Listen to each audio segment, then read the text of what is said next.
कि चली जाइब नहीं हर जे छावाइब न पलानी तबाह कैले बनी हे नाथ भोले दानी तबाह कैले बनी हे नाथ भोले दानी तबाह कैले बनी चली जाइब नहीं हर जे छावाइब न पलानी चली जाइब नहीं हर जे छावाइब न पलानी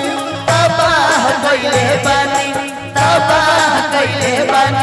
हे नाथ भोले दानी तबाह कैले बनी हे नाथ भोले दानी तबाह कैले बनी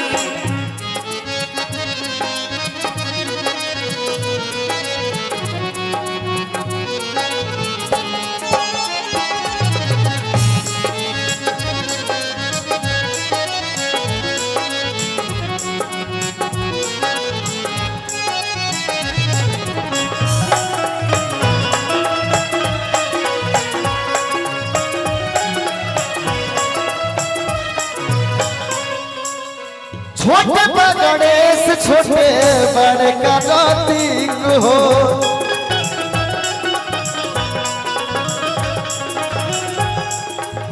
छोटे गणेश छोटे बड़े कार्तिक हो तू न बाबू भी जाता दे होई नहीं ठीक हो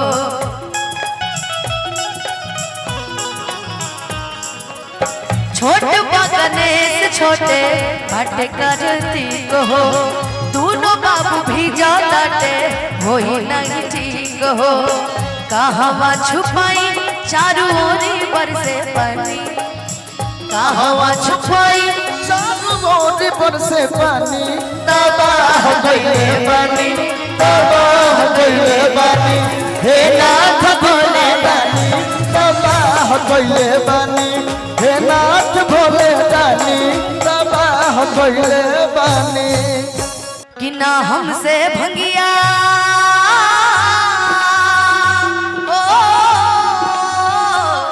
ना हमसे भंगिया पिसाई गणेश के पापा कि नहीं हर जात बनी ना हमसे भंगिया पिसाई गणेश के पापा कि नहीं हर जात बनी तू खाता कोमल हमर कलाई गणेश के पापा सच कही बात मनी ना हमसे भंगिया पिसाई गणेश के पापा कि नहीं हर जात बनी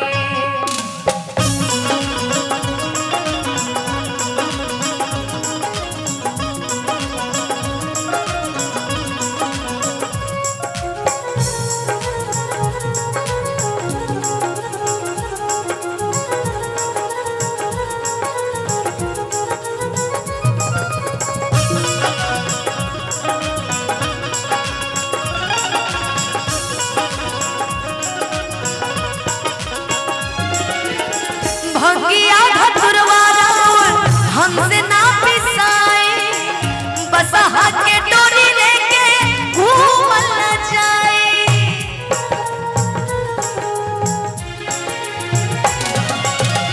भंगिया धतुरवारा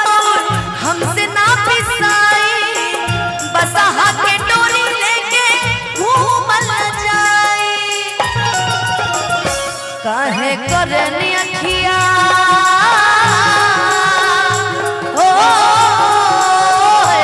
काहे करनी अखिया लाले लाल गणेश के बाबा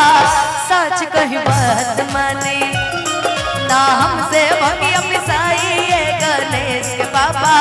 कि नहीं हर जात बनी ना हमसे भंगिया पिसाई गणेश के बाबा कि नहीं हर जात बनी ना हमसे भंगिया पिसाई गणेश के बाबा कि नहीं हर जात बनी एक बार प्रेम से बोल दीजिए